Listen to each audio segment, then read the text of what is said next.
Good day, brothers and sisters. So, BRICS, what do you know about BRICS? BRICS is an amazing institution which is the counterpart to all the IMF stuff you see in the world today, and it's growing. There's 40 member states that wishing to join that. Now, is that part of the reset? Is this part of the design, this whole polarization that exists, left versus right, Democrat versus Republican, liberal versus conservative, men versus women, all kinds of genders, ethnicities, Russian versus Ukraine, for example. Is that part of this, or is it something new? Is it the new system coming in? Is the old one is dying, and is this new solution to oppression that we all experienced? By the way, I sounded like a hippie, but if you still believe somehow just because you have constitution, and by the way, if you refer to your freedom as a constitutional right, there's something that beats even that. That's your natural right. That's a God-given freedom. Nobody can give it to you, not even Constitution. You're a free man by birth. That's what you are. Now, that's what we're going to talk about today on the show. Economy is stupid.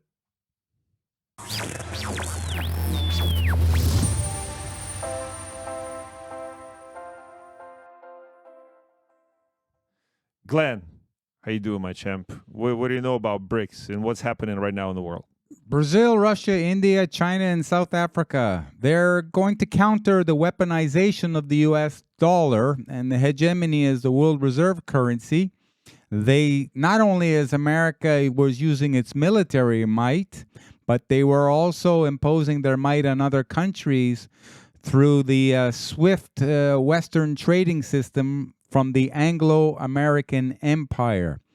Now, the last time we were talking about, there was up to 30 countries altogether who wanted to join on the BRICS. But just a couple of weeks later, now we're up to 40 countries. So momentum seems to be taking over. And I don't believe the U.S. dollar is going to go to zero, but I do believe that it's not going to be the world reserve currency anymore. And this is going to be difficult for the countries in the West, Europe and Canada, United States, the Five Eyes, England, Australia, New Zealand. They're hanging on to the old system, and the rest of the world, which is going to be over 3/4 of the world's population, well over half of the world's GDP, are going to be trading amongst each other's outside of the U.S. dollar.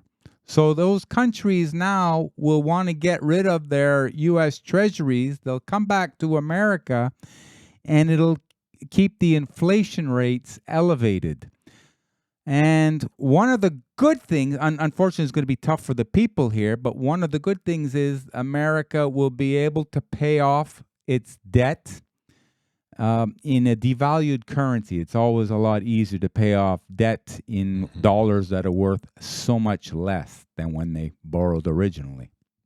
Well, I actually it's a conspiratorial question. Do you think it's anything to do with the CBDCs? Like, is that one of the ways, like, to devalue the dollar intentionally to usher in the new age of CBDCs? Like, do you think it's anything to do with that, or is it straight up just switching of the, world leaders, shift of the power and basically divide and conquer and steal more resources and money from the people?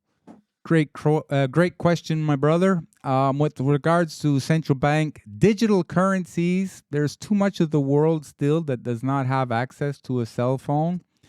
Maybe in the West, well, even a lot of older people, they don't use cell phones, and they're not going to be very comfortable in this sort of transaction. So I believe before you go full CBDC, which the elites want, the elites meaning the bankers and the central bankers, these are the controllers. When you control a nation's money, then you can have absolute control over that nation, because money is, let's face it, it makes the world go around. Money doesn't necessarily make you happy, but it buys you the freedom to do the things that can add to your happiness. Did you hear about Twitter being, what do they call it, rebranded? Elon Musk, everything. He has a SpaceX, what else? Everything associated with an X. Is it symbolism will be the end of them? What kind of symbolic gesture is changing Twitter into X? There's a lot of play on here. I don't know, Glenn. I know you have some ideas about it.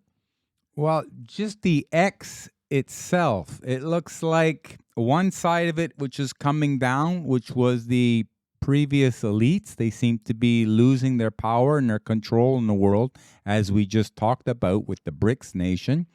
And then the other side of this, obviously, is the way up. And that looks like maybe a challenge to the top. And we've probably crossed over that middle where momentum is going to speed up, where the bad elites will come down quicker and the good ones will come up quicker at the same time. But caveat, beware, everybody. The transition from the bad to the good is going to be a little bit rough. We're going to go through an economic storm first, and then you have to go through that storm to get to the blue sky again. Just like anything else, has to get worse before it gets better. Yeah, well, that's a good point, Rome. How you doing today, man? You've been sort of left in the shadow. I live there. I live in the shadows, baby. Yeah, I like that about you. You know, you're not really loud, but you're ever present. He walks quietly but carries a big stick. And when he does, he says, as a man, less words, but what he does say has a lot of power. Excellent point. So this is being rebranded. But I think what you're bringing up is a really good point. It's not just Twitter's being rebranded. We see this whole technological shift in general. We did mention in the previous show the Oppenheimer moment. I guess the Manhattan Project and nuclear weapon was the Oppenheimer moment in terms of like change of the civilization's direction and where we're going in terms of what is being controlled and how and by who. Now we have this new tool, which is AI, right? And we kind of we're on the fence about it. We use it here at Glenn Zone and Alex Sass show, and I don't know. It's very iffy. I already encounter a few issues there when I'm trying to ask it to help me write a description for episode here and there. You actually have to tell it, please write a description with a conservative point of view versus liberal. It's already trying to persuade you, and sometimes it wouldn't even write a description saying, "Oh, this I don't engage into conspiratorial subjects." Actually the AI tells you that, and it actually stops from doing the task you asked to do. So I already see the problems, but the bigger problem is because we now have an economic downtime, and AI is already taking people's jobs who are revolting. For example, Hollywood writers and Hollywood actors. How much we're going to miss them, but those particular ones that are revolting. Glenn, your prediction on AI?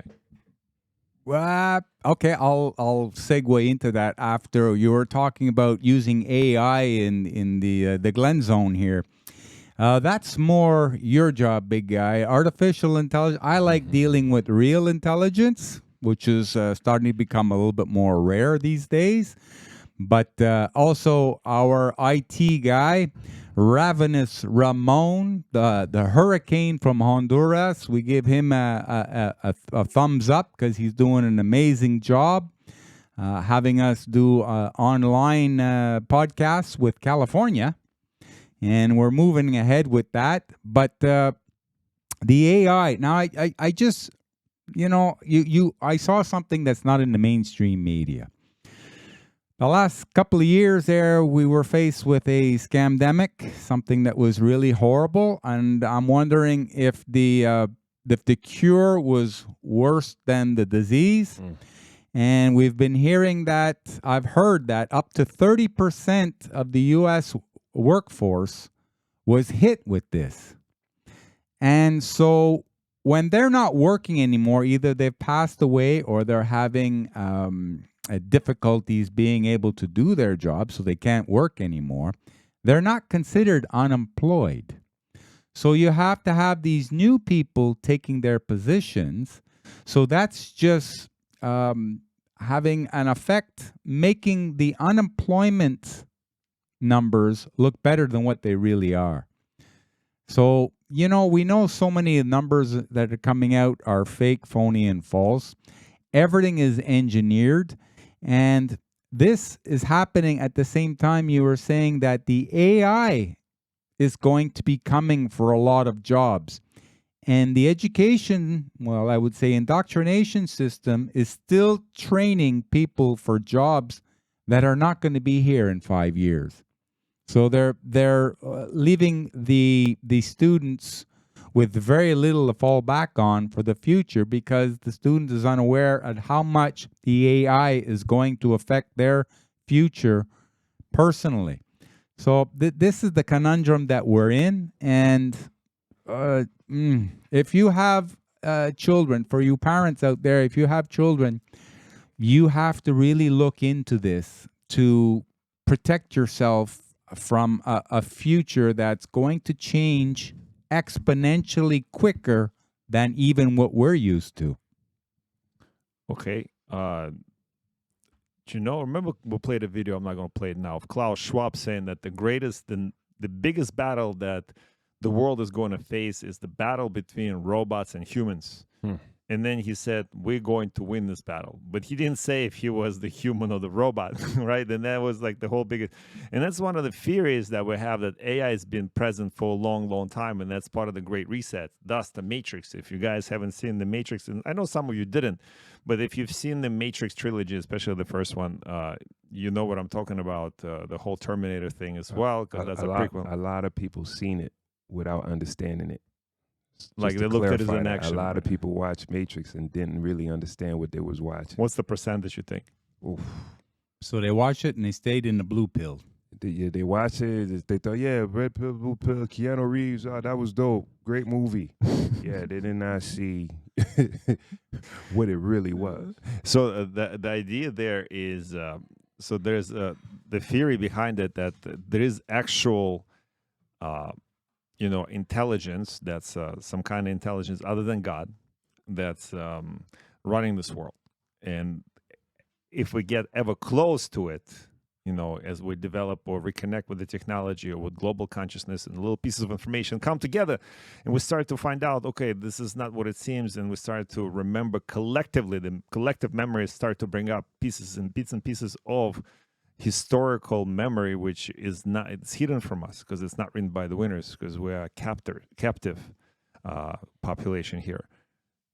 But they tell us, like Klaus Schwab, they slip up and they say, yes, this is what's happening. You know what else happened this weekend? Did you guys know this gentleman? And guess what? He was talking about AI, and this is what he said. And we talk about people being cloned and everything else. This fits right in. I'm the AI. Do I need to play it again? Yeah, let me play this again. I'm the AI. Biden, he's the AI, the absolute idiot.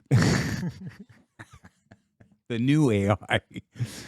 But that's the point. Like, is that him actually coming out and announcing this? Like, because, it's definitely not the same person you saw a year ago. It's not the same person you saw in the Senate before he ran for the presidency and all that stuff. It's definitely a different person. Rome, like, is it plausible in your opinion that is something fishy going on like this? Let me tell you something. If you don't at least consider the possibilities, then you're living in a different dimension. They pulling wolves all over your eyes. You have to at least consider the possibilities. I'm not in D.C., I'm not in the White House, and I'm not a part of it. Therefore, I would say believe half of what you see and none of what you hear. And we just saw another video of Biden himself. This is the president of the most powerful country in the world, sniffing another young girl's hair, like that. Like, I mean, and openly, right in front of everybody, like it's a bad habit this guy has. Now people are starting to say, no, we have to get rid of him. He's not well. I mean, I don't know if he's a pedophile, but he looks a little off. I mean, and isn't the government trying to protect pedophiles and make it even a more normal? They're making it like normalizing it, and obviously making his actions look like they're not even that bad, because there you go, you over there, and there was nobody in the picture, mother, father, nobody was even upset at this. We're the only ones watching it upset. The mother's not upset, she's recording it. Everybody's happy. Everybody's having a good time. Which makes you wonder. I mean, look at this. Sick puppy there. That's, Well, we just Everybody's happy except the baby. The baby's like, make him stop.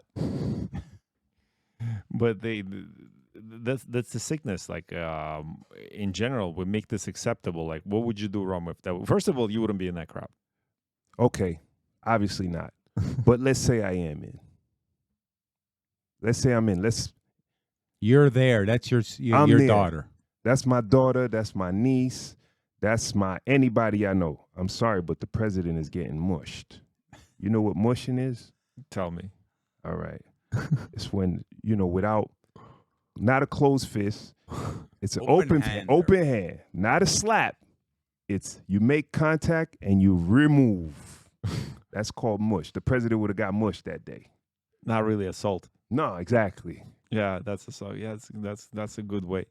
I'll mush some people in the crowd from now on, and I'll be like, Rom taught me that one. So with the AI and the mushing of the president, we're talking about the macro economy first. Like China is the manufacturer of the world. Now the rest of the countries aren't buying anymore because they're too far in debt. So China's economy is slowing down real quick, and it's affecting, obviously, that was supposed to be the economy that was to bring us, the whole world, out of this economic, I don't know if you want to call it a depression, but something similar to that, or a great recession. So that's not going to work. And you have the AI with the automation, the manufacturing automation, going to be working in sync with each other to eliminate a lot of those jobs. This is why the Trump master wanted reverse globalization back into regionalization, because he had the realization, the wherewithal to predict in the future a little bit what was coming, and he was trying to do the best for, let's say, North America to help us get through to this next level. I don't know, Rom, how do you feel about Trump? It's just a really quick sidetrack thing, because I watched RFK's interview regarding, the whole vaccine thing and operations warp speed, and how Trump was actually implicated with the whole pharma industry. Glenn's theory is that this needed to be done that way to expose things. I still feel like maybe Trump was just making money in some way. And he just knows how to play the game really, really well. He knows that what the right side needs to be appeased with, and that was his game. You asked me about Trump. Trump is a very good businessman, smart businessman, accomplished businessman who actually went into politics. I appreciate Trump because he is not a politician. Therefore, he does not lie. He does not have that talent, should I say. But is he? Because he's been his whole life living in New York, building real estate. You sort of have to be a politician and a criminal at the same time. He knows how to use the political game, and always knew how to use politicians. That's why in his debate, which the best part to me of the debate, when him and Hillary was going at it, and she was accusing him of this and that, and your taxes and all this, he said, these are your laws. I took advantage of the laws y'all set. Y'all set the rules. I've been playing the game. That makes me smart. When he said that, I felt that was game over. But I don't. I like Trump because what he said is what he did, and he actually stood for what he said every time. I commended that. I actually, for the first time, I looked up in the White House, irregardless of how you feel about his points or how you feel about his tactics and his delivery. That's what people have a problem with, his delivery, because he's not a politician and he's not wooing you and lying to you with all these words. Regardless how you feel about his delivery, as a man, I respect him because he said what he meant and he stood on it. And speaking of saying what he meant, big guy, maybe he can make a lot of amends with you with regards to the necessary implementation because of the scamdemic that was going around the world. He was just caught saying that he would introduce the death penalty for human trafficking. And that would basically, for us, it would mean the trafficking of children and pedophile, which the United States of America are the biggest consumers of pedophilia and child pornography in the world. It's a business that's $37 billion a year industry that would be in the, same as the Fortune 500 corporations, and it would be near the top. And it's just below the drug trade with regards to profits, and quickly coming up to exceed the drug trade. So that would be something that I think that a lot of people would vote Trump in for, and it would be a real deterrent for these weirdos who want to do horrible things to our children, and our children are the future. And in light of this, what you said, I don't disagree with you. And I think like where the technological sector comes in, this whole new modern technology, specifically the Google, everybody uses, we have Facebooks, we have Google, we have Apple, and it's sort of consolidated in, all this information flow consolidated in the hands of few. And we know why and for what purposes. And that's just to control the shipple, because it's like, oh, Google it. You don't even say, go use the search it on internet. People use words like Google it. So you go to Google, and, Google will redirect information to where they want you to look, not necessarily to where you want to see. And in Canada, it's even worse now. Like, you're not even exposed to information, even less of that. Now, specifically in Canada, bills like C-18, they will block the news sources on social media because of blah, blah, blah, some economic factor here in Canada. But we know why it is, because we want fearless Justin Trudeau to control the flow of information, specifically for propaganda sources like CBC.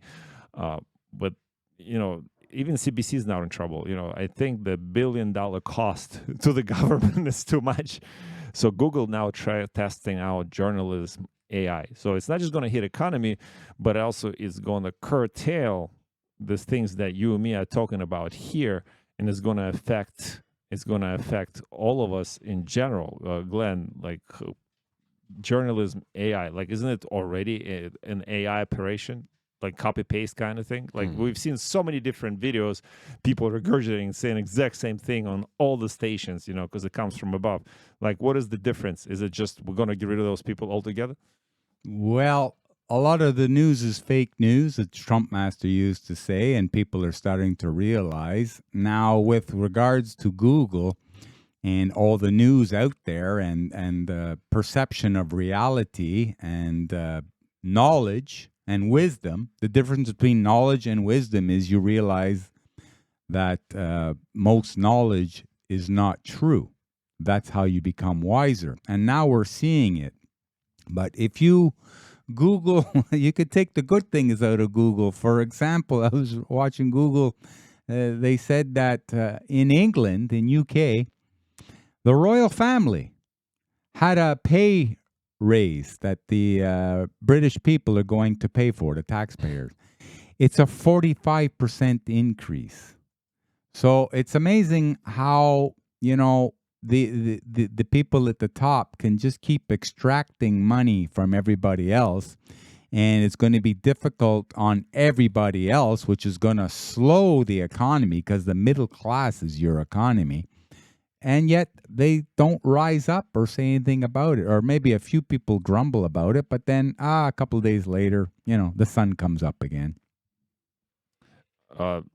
So quick question for the panel here. We all assume that because we live in Canada, we've been told, and, even the immigrants that came here recently, by the way, even Ukrainians, this is absolutely my experience. There's a lot of Ukrainian families, they came here and they come to the church, and the first thing they say, this is Canada? This is not how I imagined it. I mean, war-torn Ukraine was kind of better. No joke. And they're like, how can we find a way to come to U.S.? So they're exploiting all those immigration possibilities that are available to them to go and as the refugees to U.S., etc. And I don't blame them. And I don't blame them because, we assumed here as Canadians or even Americans, you live in a first world country and you have all those services and all those amenities available to you. But then you even compare it to the other countries, for example, Glenn, like Libya and Gaddafi. What happened there. It wasn't, why was, like, they used the exact same strategy they used in Iraq. Oh, he's this terrible guy. He's there to oppress and kill. We need to go and then, like Hillary said, we came there so we kill. Or whatever she said. And she laughed about it on national television. And everybody, oh, Hillary, she's my hero. Let's vote for her. She's the next president. But very little people know that Gaddafi had an amazing economy built for his people. It was one of the first. If you guys don't know, let's just watch this really quickly. And he was preparing Wonderful for the things future. Gaddafi did for the Libyans that you don't know. First, Gaddafi ensured free education for all Libyans. He established a robust education system, giving everyone the chance to pursue their dreams. Second, Gaddafi prioritized healthcare for his people. He built state-of-the-art medical facilities, providing accessible and quality healthcare for all. Third, Gaddafi transformed Libya into an economic powerhouse. He invested in infrastructure and industries, creating jobs and boosting the country's economy. Fourth, Gaddafi championed women's rights. He empowered women, granting them equal opportunities and representation. Which we cannot say for Canada. There's no women's rights right now in Canada because there's such thing as trans men. Right? Or, sorry, trans women. And by the way, he made all this money from its oil, and Canada is flush with oil. We have second or third most reserves in the world. But instead of investing into our country, we're sending it to launder it through Ukraine for whatever purposes. Okay, let's watch that. Fifth, Gaddafi united the Libyan people. He fostered national unity, promoting peace and harmony among diverse communities. And it's true. And after Gaddafi was removed, what happened? Civil war. Civil war, and it all fell down. And one of the things that they don't tell you, the media, was with all this surplus oil, he was making so much money that he was trading the oil for gold. So it was circumventing the U.S. dollar, which upset the powers that be also, because oil is a commodity and they want the whole world, the energy, the petrodollar, they wanted the oil to be priced in U.S. dollars. And he was also becoming a power, and not only in Africa, but on the world, because Africa is one of it is the resource-rich country. And if you manage it correctly, that is the world's power. Absolutely. But that's why it's been held down by powers to be. And that's why China wants to come in there, and they've been coming in there because they know what's up. They know what's up. So is Russia, by the way. They've been lending money to come in and develop infrastructure projects. So they're bringing a lot of these third world nations into emerging markets. China is very instrumental with that. And also it knows that China is securing its future revenues for all the material it's going to need for its manufacturing hubs. Well, some say it's IMF kind of strategy, but China way. There's a way. Okay, so we know this. You know why Gaddafi got actually bombed and killed? That's why. Right here, watch. Know that beneath the desert floor lies a hidden treasure worth trillions of dollars. It's fresh water, and one man had a vision to unleash its potential. Introducing the Great Man-Made River, the largest construction project in history. After 40 years of hard work, this epic project delivered pure water to all of Africa. Imagine free land, water, seeds, farm, house, tractors, and livestock for anyone who wanted to start an organic farm. It was a game changer, thanks to a great man with a mission to end starvation and poverty across Africa. Pure, ancient, and pristine water transformed deserts into thriving organic farms. It was a monumental project of epic proportions. But did you know that the Western media rarely tells you about this incredible achievement? That's right. The Greater Man-Made River was a remarkable gift to Africans from Muammar Gaddafi. However, when it was finally completed, the United States blew it up with depleted uranium bombs. Shocking, right? But do you know why they killed Gaddafi and destroyed this great project? Because if Africa had access to water, it would become a leading exporter of food, challenging America's dominance in the market. It threatened their economy. So remember, there's more to the story than what you hear in the news. The great man-made river was a symbol of hope and progress, a testament to what we can achieve when we come together. Question to a panel. Why do you think it's different in Ukraine? I mean, it's definitely different. Like the angle is a bit different, but Ukraine is it's the grain.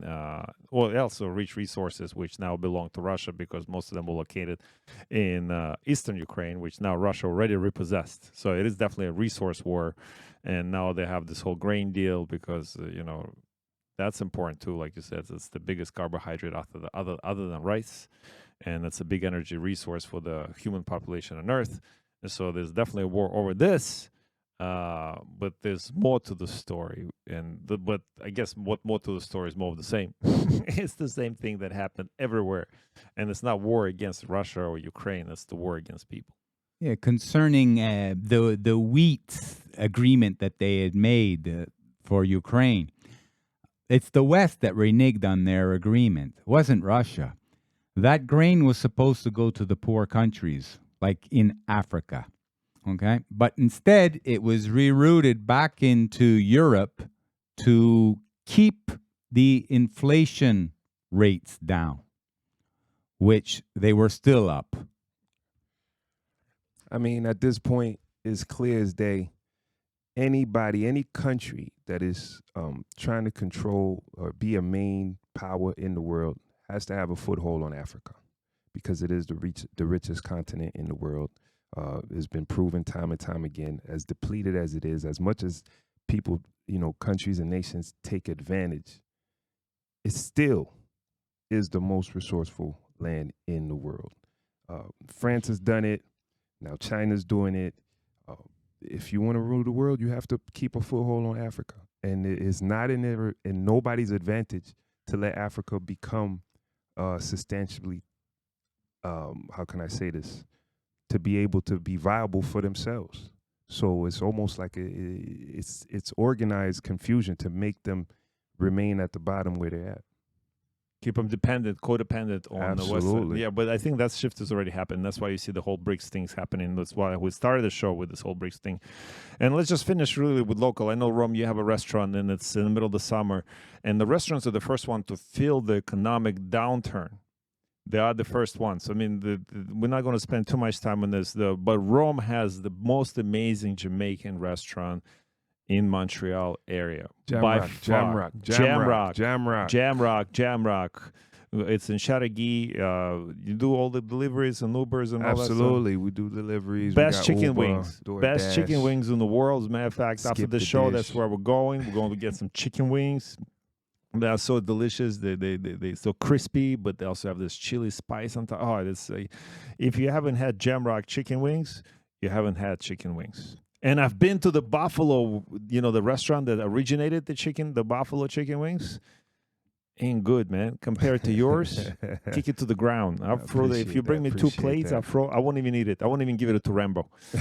But long story short, tell me, it is almost end of July. I mean, summer usually is the happening time for the restaurants, right? Especially in Montreal because of the weather and everybody wants to go out and hang out. Yeah.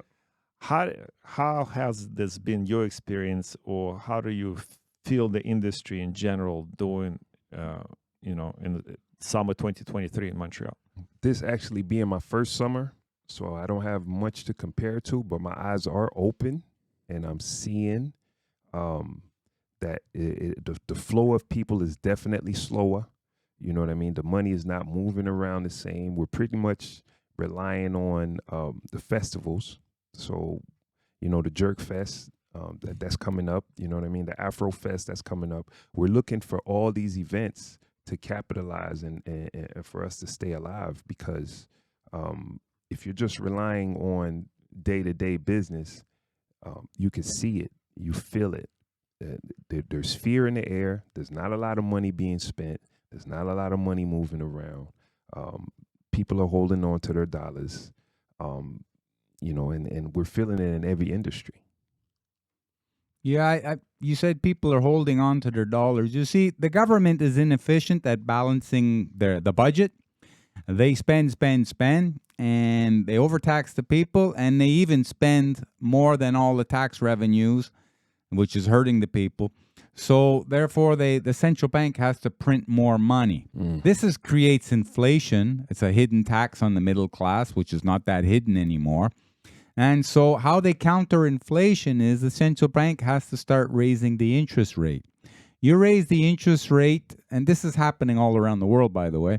And for example, here in Canada, or like what happened in the United States in 2008 up until 2011, you raise the interest rates, and now you're starting to hit people in the real estate values.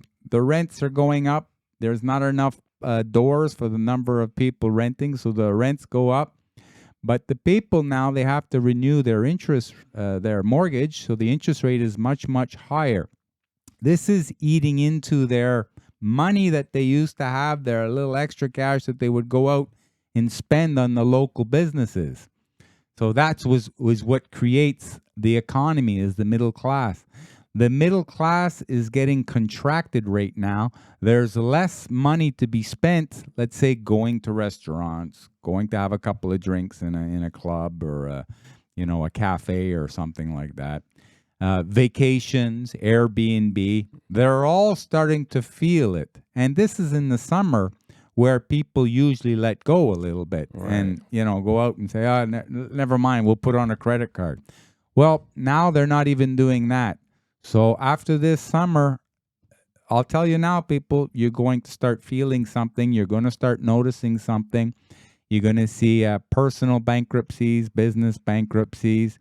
You're going to see the unemployment level start going up, which is going to cause these bankruptcies.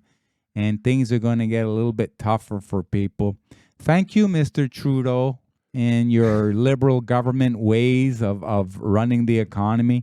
Right now, what he wants to do is change the ministers around, put new people into the positions to try and manage everything that the Canadian people are complaining about. Good luck. I hope the Canadians see through it for what it really is. I think part of the effects of the pandemic that a lot of people kind of slept on. I'm seeing, other buddies of mine that have businesses. They cannot get labor. Nobody wants to work. After that time where, people were getting free money and it was okay to stay at home. And now once that money stopped, you're trying to get these people to come back to work. Everybody's like, nah, it's okay. You know what? I'll stay at home. It kind of made us a lot lazier as a people, and businesses, you can't get good workers to come in and work for you. A lot of businesses are closing down, and it's making for a lazier nation. That's what socialism causes. I'm not an anti-unionist. I understand the benefits of unions, but let's say if you work in a corporation, you're a unionized worker, and you're proud of the work you do, and you work very hard because that's the pride in it, and you do well, and you earn your income. And then you're working with somebody who's getting paid the exact same amount as you, but this one is very lethargic, very lazy, sloppy, doesn't care, he mopes around all the time.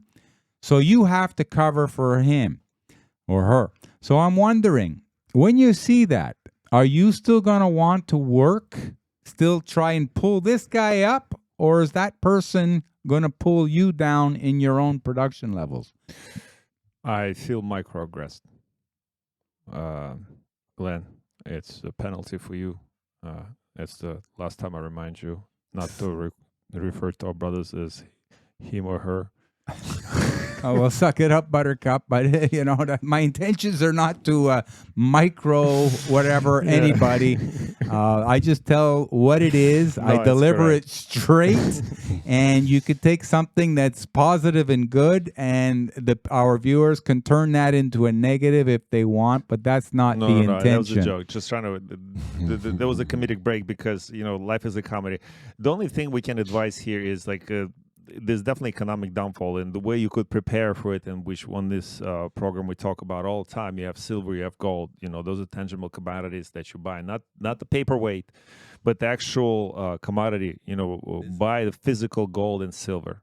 There's a whole different thing about how to store it, where to store it. You can contact us. We'll show you where my safe is. You can put it there. It'll be safe. No, I'm kidding.